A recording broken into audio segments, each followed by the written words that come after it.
They may have stopped saying it years ago, but somehow you never stopped hearing it. What they called you, what they said you weren't, what they made you question about yourself. And after hearing it enough times, their opinion stopped sounding like their opinion. It started sounding like yours. I know that's what happened to me. And maybe that's why you're asking, why do I still believe what they said about me? Maybe they said you were too much, too sensitive, too quiet, too difficult, not attractive enough, not smart enough, not lovable enough. Maybe nobody even said those exact words. Sometimes it's just the way they treated you. When you showed up, the room you weren't invited into, the person who didn't choose you, the affection that disappeared without explanation, the laughter when you walked into the room. Now they stopped talking when you showed up, like they were talking about you. At least that's what you told yourself. And the silence when you just needed somebody to remind you that you were enough, that all those things that you were thinking that you would listen to weren't true about you. And because you didn't have another explanation, you made one. Maybe something is wrong with me. The painful part isn't always what somebody said. Sometimes the painful part is what you eventually begin saying to yourself because of it. One thing I learned a long time ago is that if you don't have an opinion of yourself, the outside world is often more than willing to give you one. And if you're not strong enough, or secure enough in who you are, you may accept it. When they said you're not enough, years later, you still walk in rooms wondering whether you're enough. You're still questioning yourself right before you turn the knob to walk inside. It could be a meeting, it could be a classroom, it could be anything. They rejected you. Years later, you reject yourself before anyone else gets the chance. They made you feel unwanted. Years later, you start treating belonging like something you have to earn. Their words ended. They stopped talking. Eventually, you finally lost touch with them, or you moved on, or they moved on. But the sentence kept going. Only now you were the one repeating it. And I understand how that happens. When something hurts repeatedly, we look for an explanation. And when you're young or deeply attached or trying desperately to belong, sometimes questioning yourself feels safer than questioning the people around you. If they're right, maybe I can change. If I'm the problem, maybe I can fix it.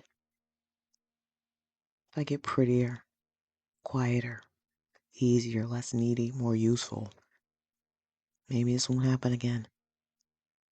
So another person's opinion becomes a survival instruction, and before long, you're no longer asking, were they right? You're just living as though they were.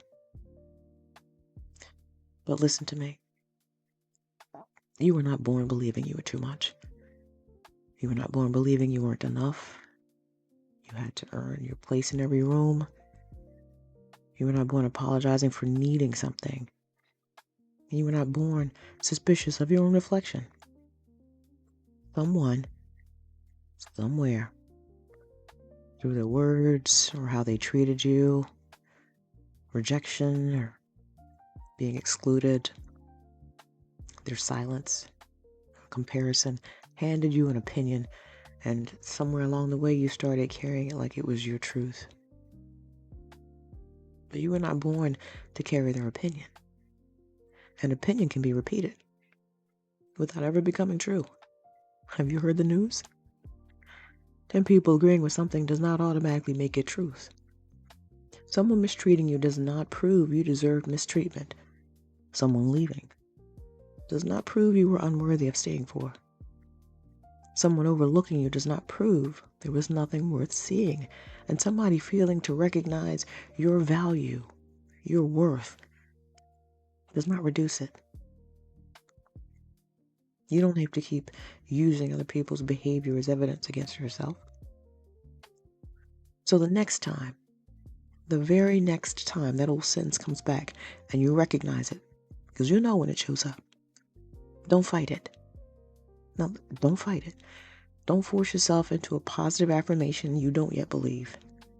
Just stop for a minute and ask yourself, whose voice is that?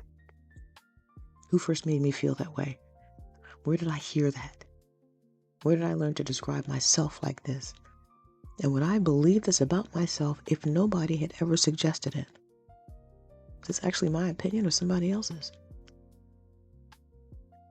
Sometimes the first step back to yourself isn't replacing the belief. It's recognizing this didn't begin with me. And once you recognize that, you can stop treating every old sentence like an instruction. Maybe you still hear you're difficult. And instead of fighting it, you say, that's something someone believed about me. Maybe you still hear, nobody will want you. You say, that was somebody's prediction, not my destiny. And maybe you still hear, you're not enough.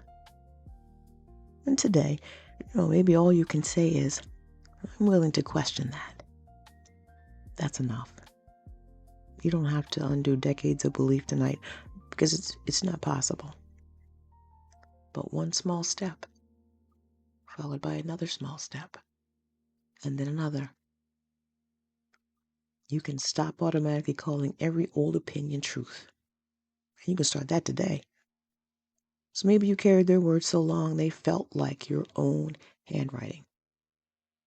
Maybe you've repeated them so faithfully, you forgot there was a version of you who existed before them. Girl, she's still in there. He's still in there. You are still there. Underneath what they called you. Underneath what they decided. Underneath every room that made you question whether you belonged. You were whole before their opinion. And you remain whole after it. And perhaps coming back to yourself begins here. Not with proving them wrong.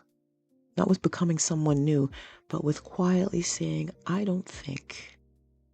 No, I know I don't want to carry this anymore. You are whole on arrival. And you're allowed to come home to yourself. So let me be the first to say, welcome home.